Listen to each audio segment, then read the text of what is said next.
بسم الله الرحمن الرحيم. الحمد لله رب العالمين، وصلى الله على سيدنا محمد وعلى آله وصحابته أجمعين، أما بعد. رب اشرح لي صدري ويسر لي أمري واحلل عقدة من لساني يفقه قولي.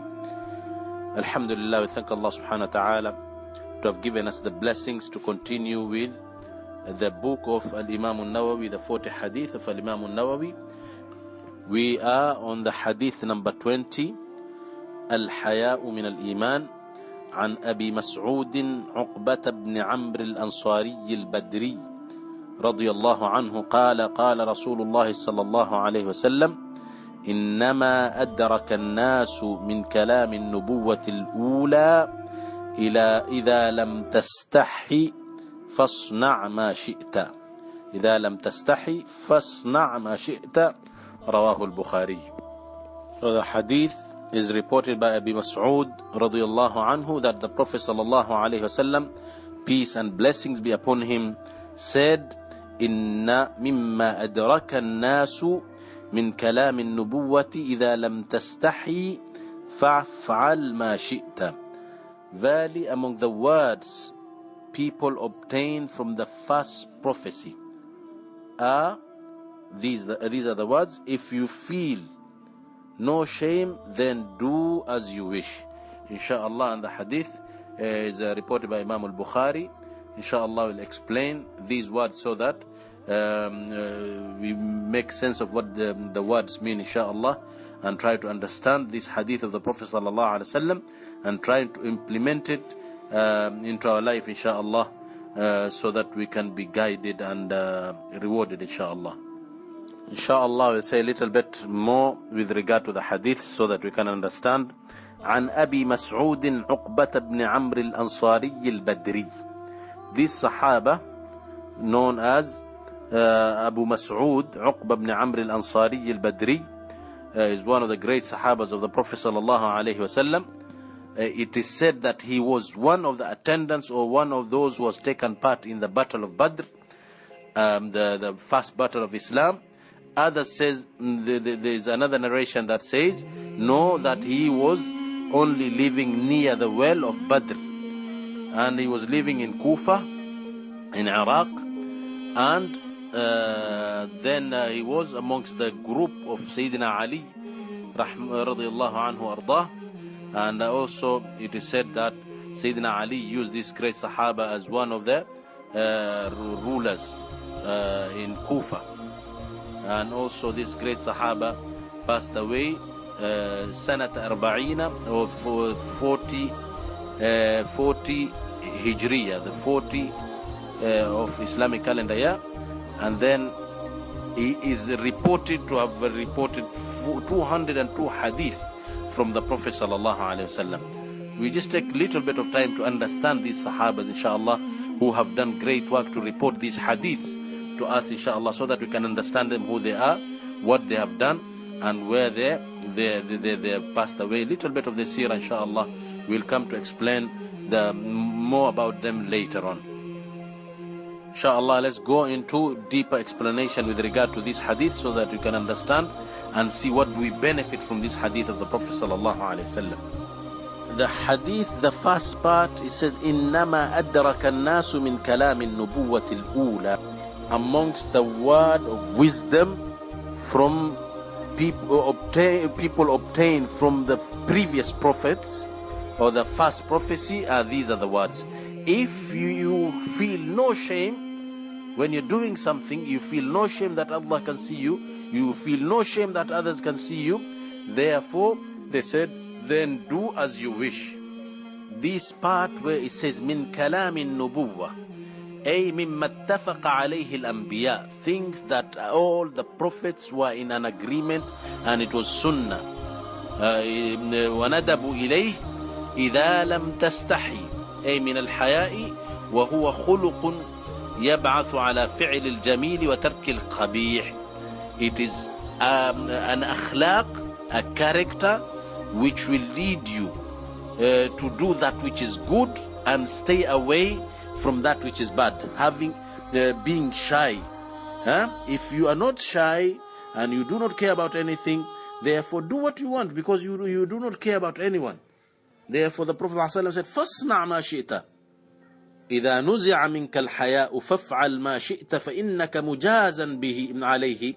If the haya has been taken away from you, you do not feel shy or doing things in openness, you do not fear Allah subhanahu wa ta'ala, you do as you wish, you want to do things the way you want, therefore, فَافْعَلْ مَا شِئْتَ, do what you want, you will be rewarded according to what you do.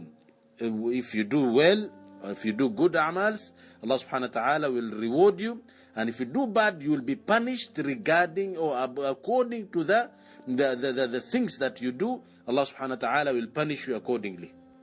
The meaning of this hadith, he says, إِذَا أَرَدْتَ فِعْلَ شَيْءٍ, if you want to do anything, وَكَانَ مِمَّا لَا تَسْتَحِي مِنْ فِعْلِهِ أَمَامَ اللَّهِ, you have no shyness in doing it in front of Allah subhanahu wa ta'ala, وَالنَّاسِ فَفْعَلْهُمْ, therefore do it.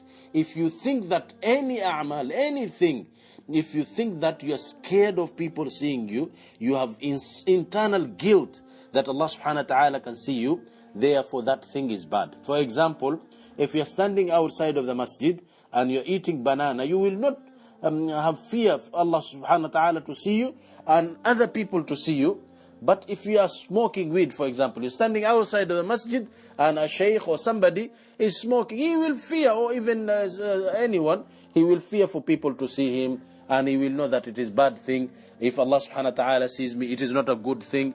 Or for example, if you are drinking a juice outside the masjid and are drinking an alcohol, it is completely different. Therefore, you are told, if you want to do something, as long as you do not have fear, therefore that thing is right.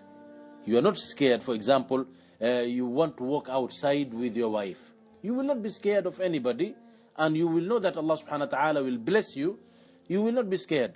But if you want to just walk outside with somebody's girl or somebody's wife or somebody's sister, you will be scared, looking around like a thief and this, because what you're committing is a sin, major sin. Therefore, what you think when people see you, if you stop something, know that if you're scared for people to see you, know that that thing is haram. You should stay away from it. And al-haya min al-iman is part of iman. Having haya, having that character whereby you have an internal feeling that Allah subhanahu wa ta'ala can see me, where that people can see me doing this thing. It is not good, therefore I shouldn't be doing it. Therefore that is part of iman. So what do we benefit from this great hadith of the Prophet ﷺ? The first thing is, all the Prophet's teachings are very, very much the same or similar.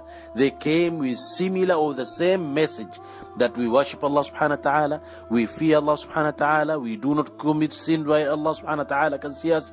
So all the messages, لا تختلف من نبي إلى نبي. From one prophet, they do not contradict one another. One saying this, how come the other prophet is saying this? The other prophet said this. No, they do not contradict each other. All the prophets, and in our deen of Islam, we must believe in all of them because they all came with the same message. Allah subhanahu wa ta'ala said, آمن الرسول بما أنزل إليه من ربه والمؤمنون كل آمن بالله وملائكته وكتبه ورسله.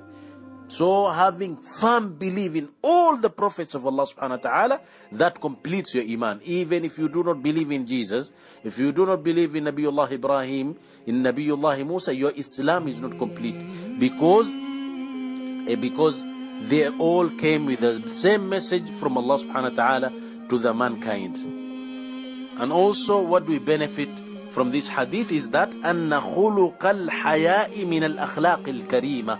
Having that haya, having that character whereby you don't want Allah subhanahu wa ta'ala seeing you doing bad things, having that shyness in stopping doing bad deeds, that is one of beautiful akhlaq.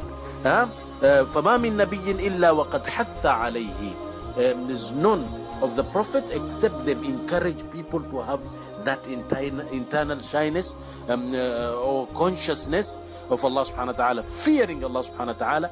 Al-haya'u min al-iman. So it is this element or this kind of character, this akhlaq, that stops people from committing sins. Sometimes you will want to commit sins and you'll start thinking, Alhamdulillah, Allah subhanahu wa ta'ala is blessing me with eyes, with hands, with legs, and rizq, and oxygen, and all of these blessings. Therefore, why should I go and commit sins while Allah subhanahu wa ta'ala can see me, or while others can see me? So therefore, the majority of time when you stop something, stop because Allah subhanahu wa ta'ala can see you. But people are the opposite. They think it doesn't matter if Allah can see me, but if a small child sees me committing zina, I will be much scared and jumping than Allah subhanahu wa ta'ala seeing me, and Allah subhanahu wa ta'ala can see in light and in darkness. But people's imans are so weak, they will be much more scared. For example, if they're watching a bad movie, naked women, this, that, the other, they will not be scared that Allah subhanahu wa ta'ala has blessed them with those eyes, with those ears and everything, with the time that Allah subhanahu wa ta'ala has blessed them, with the health that Allah subhanahu wa ta'ala has blessed them with, and that they're using that time wrongly, and they're using the ni'mah of Allah subhanahu wa ta'ala wrongly. They will be scared for someone to walk in the room. They'll jump and their heart would want to stop at that time, yet they're thinking that it is okay that if Allah sees me, but it is not okay, I'm scared of people seeing me. That is how much weak the iman is. We should always be conscious of Allah subhanahu wa ta'ala. So it is this character, this haya, it is what stops people from going to commit sins and committing bad things. Our beautiful deen of Islam, it invites people doing good things. In presence of people and in absence of people, you should always fear Allah subhanahu wa ta'ala. Whether you are alone in another country, that no one can see you, no one knows you, that you can commit all the sins, internally you have that haya of Allah subhanahu wa ta'ala. Allah subhanahu wa ta'ala, with all these blessings that Allah subhanahu wa ta'ala is giving me, therefore for me to go in return to go and commit these kinds of sins, I feel very bad inside me. That feeling bad when you want to commit something, that is haya.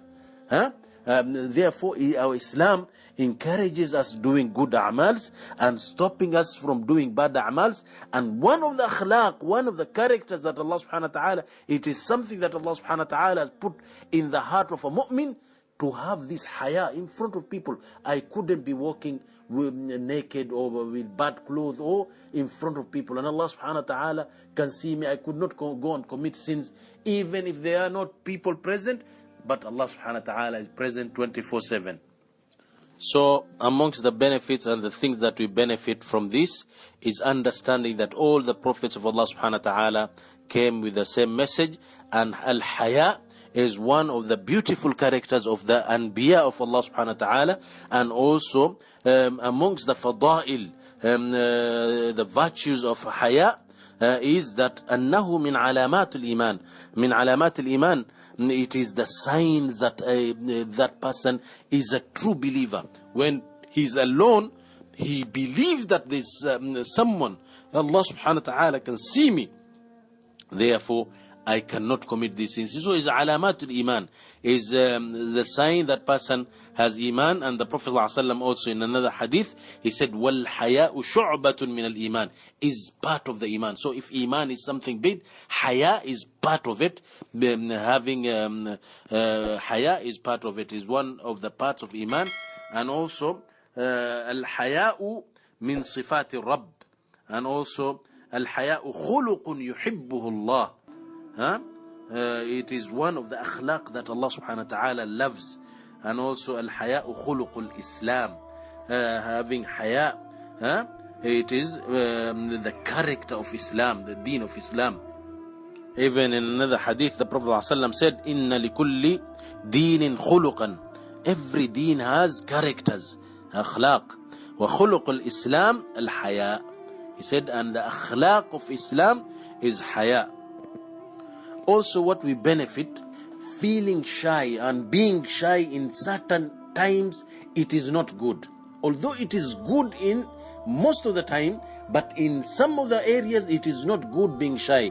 For example, the ulama, they said, al-haya'u fi talab al-ilm, being shy when you're seeking knowledge. You want to ask a question, you are shying. How will people think about me? What will they think about me? And everything. feeling shy. No, I will not ask. It is not good. Shying, also if you're learning a language or something, the more you speak and you do not worry about making mistakes and everything, you're not shy, you will learn quicker. And the more, even in knowledge, when you're seeking knowledge, the more you do not understand, the more you ask question, you will learn more. But if you do not understand and you're shying, asking the question, you will learn less. Therefore, at that time, shying is not encouraged. Al-haya is not encouraged at that particular time. And also the Prophet ﷺ, in one of the hadith that is reported by Imam Muslim, he said the best of women are the women of Medina. لا يمنعهن الحياء أن يتفقهن في الدين. Their shyness does not stop them from understanding from the deen. Sometimes some of the questions are very awkward. Very awkward question about periods, about a husband sleeping with a wife. Is this allowed? Is that allowed? Is this haram? You have to ask. You shouldn't be shy at that particular time. It's not encouraged. So in seeking knowledge, it is not haram. Can I do this with my wife? Is this allowed? Is that allowed? When I have period, could I do this? Those things, there are so many things that people should not be shy in asking to seek their knowledge. The Prophet ﷺ has described the women of Medina being good women because shyness does not stop them from having understanding and asking about their deen. They used to ask Allah subhanahu wa ta'ala, the Prophet ﷺ, very awkward questions with regard to the deen. Sometimes even the Prophet ﷺ himself would shy how the questions are so awkward. Sayyidina Aisha used to answer sometimes. One of the ulama, he said, two kind of people will never get knowledge. They will never gain knowledge. One, mustahi wala mustakbir. La yanalu al-ilm mustahi wala mustakbir. He will not get knowledge. Someone who feels shy or someone who's proud of themselves. Kibr. He have kibr. Me, someone like me, who's 60, who's 50. How can I go to that young man to teach me? It's not possible. Someone of my tribe, how can I go to them, someone lower than me, lower class than me, to go and sit in front of them? How would people think I'm big sheikh? People are thinking that I'm sheikh, that there's certain things of knowledge that I do not know, but there's someone younger than me. How can I go and sit down and ask him? It is shameful. No. Those kind of people, they'll never learn. They will never gain knowledge. So to gain knowledge, you shouldn't be shy. You should ask questions, and also you shouldn't be mutakabbir. You should always try to be humble, and Allah subhanahu wa ta'ala will bless you with knowledge. You should not also feeling shy to tell the truth. If there is something, a truth that needs to be told, you shouldn't feel shy and tell it. Inna Allah la yastahi min al-haqq. Allah subhanahu wa ta'ala said, Inna Allah la yastahi min al-haqq. Allah subhanahu wa ta'ala doesn't feel shy in telling what it is right. So one of the ulama, he said, الحياء الممدوح في كلام النبي صلى الله عليه وسلم, the haya that is recommended, that one should have, that shyness, that should beautify yourself with that beautiful character, it is the Prophet ﷺ means إنما يريد به, the Prophet ﷺ means الخلق الذي, that akhlaq that will make you do something that is good and leaving something that is bad. That akhlaq, something internally that will encourage you to do good and stop you from doing bad. That is what the haya that is required one to have. And the Prophet ﷺ in another hadith regarding the al-haya, he said, al-haya la ya'ti illa bi khair. Having that shyness inside you will not bring anything other than khair. You see people, you're a young man, and you see people, you rushing and talking in front of them and this and that, having manners and having akhlaq and being respectful, having that shyness that stops you. For example, Abdullah ibn Umar, the son of Sayyidina Umar, once the Prophet ﷺ was asking a question. His father, Sayyidina Umar, Sayyidina Abu Bakr and others, they were there. And the Prophet ﷺ said, there is a kind of tree with which it is, a Muslim is like that tree. It is always beneficial. That tree is always benefited the Prophet ﷺ. And then Abdullah ibn Umar, he said, he was asking, who knows that tree which resembles a Muslim? Abdullah ibn Umar, he said, I knew it, but I felt shy to, in front of all the elders, for me to raise my hand.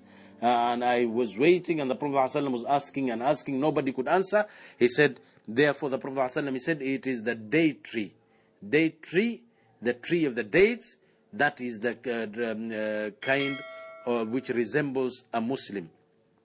He said, while I knew the answer, but I didn't want, I had that shyness within me, I didn't want to go in front of the people who are older than me, my father and other Sahabas. At that time he was young Sahaba of the Prophet ﷺ.